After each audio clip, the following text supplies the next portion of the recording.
So welcome to Hildebrand Motors TV. I like to call it HMTV, and we are here talking to Richard Fair, who is the shop foreman of Hildebrand Motors, and we are going to do our first tech talk.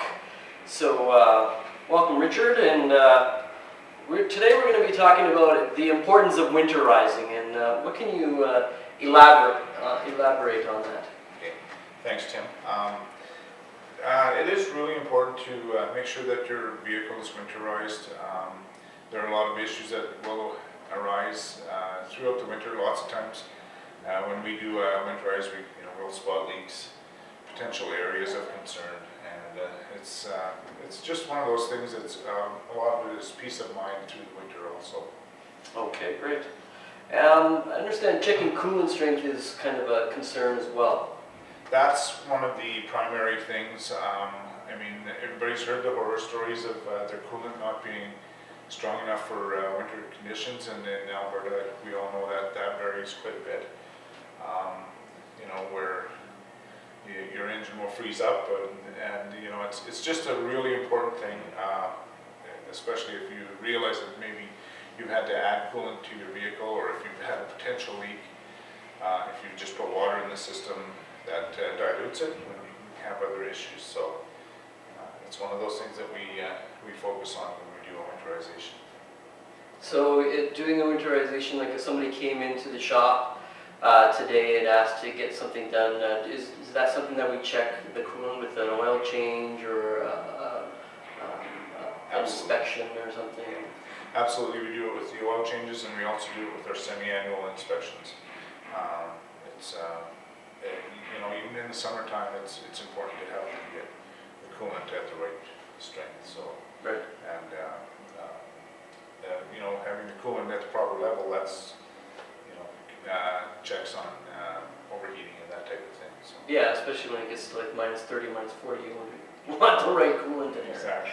Right. Yeah. So with that in mind, when it gets to minus 30 and minus 40 and stuff like that, obviously you want to plug in your block heater, and sometimes it's hard to check that. So you got any tips on that?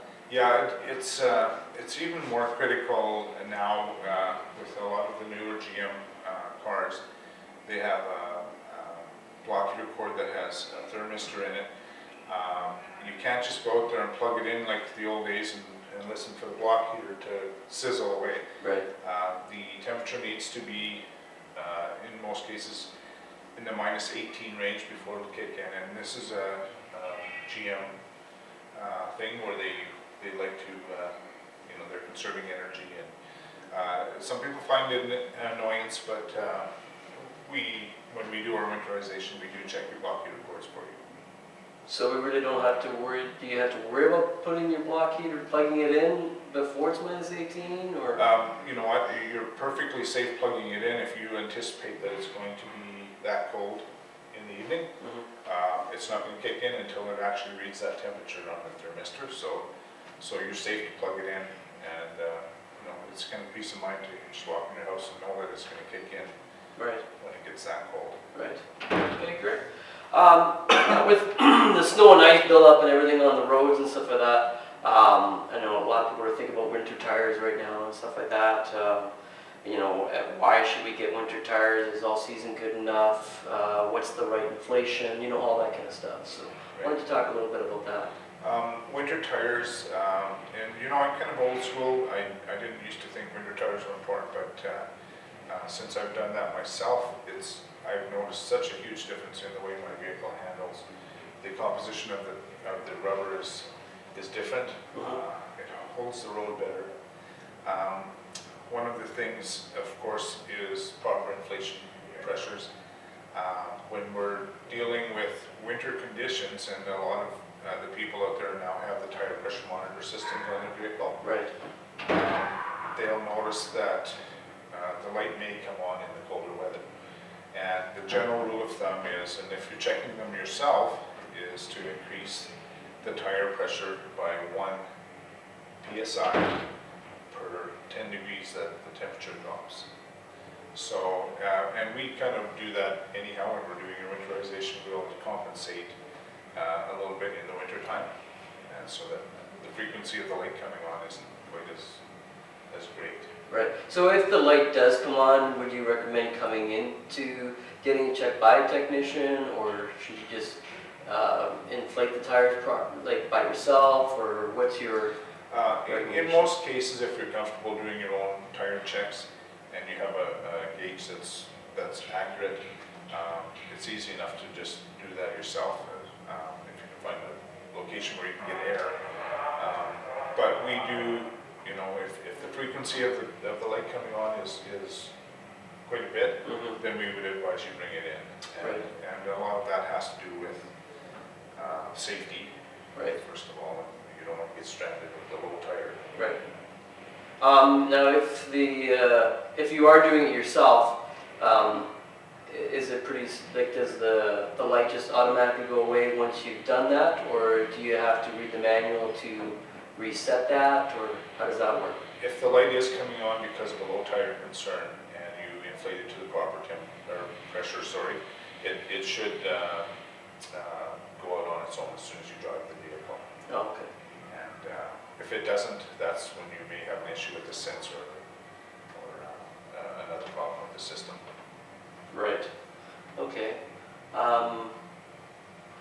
Checking regular winter rules for the pressure monitor, is that something? Yeah, that's kind of what I just... Same kind of thing? Yeah, I just touched on that, and that is, as the temperature gets colder, the pressure in the tire usually goes down, and we find in the winter that we have more occurrences of the tire pressure light coming on. Right. So is it better, like, I know there's kind of a rule of thumb out there to have less pressure on your tires during winter driving, so that it grips better.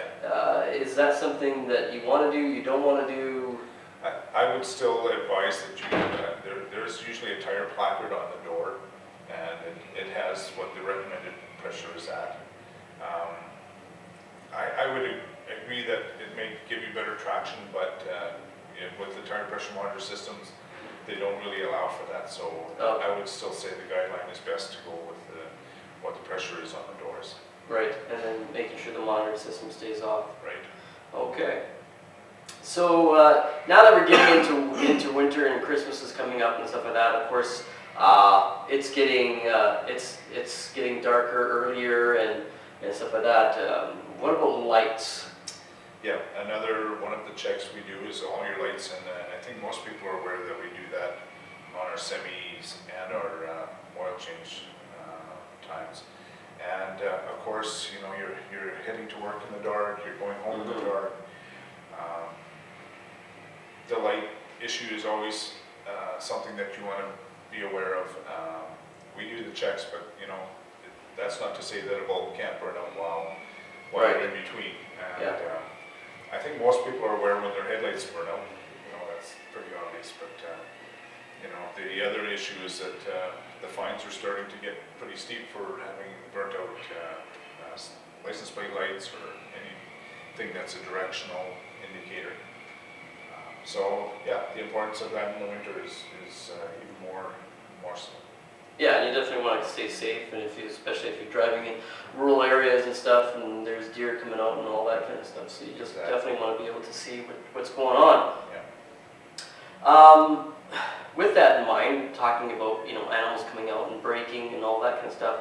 What about ABS lights, and should they be addressed with winter driving? Yes, the ABS probably in the winter is even more so important. A lot of people assume that with the ABS light you do still have your regular braking, which is great, and that's designed to do that. But you know, the ABS is designed for accident avoidance, you know, for panic stops, and gives you directional control when you're in an ABS event. So if your light is on, you don't have that. You still have braking, but you don't have that control anymore. So when the light's on, the ABS is kind of canceled out. Right, exactly. And in most cases, you know, where an ABS event might help you steer around, you know, a potential accident. Right. With the light on, you may just skid right into it. Right. So it's always an important thing.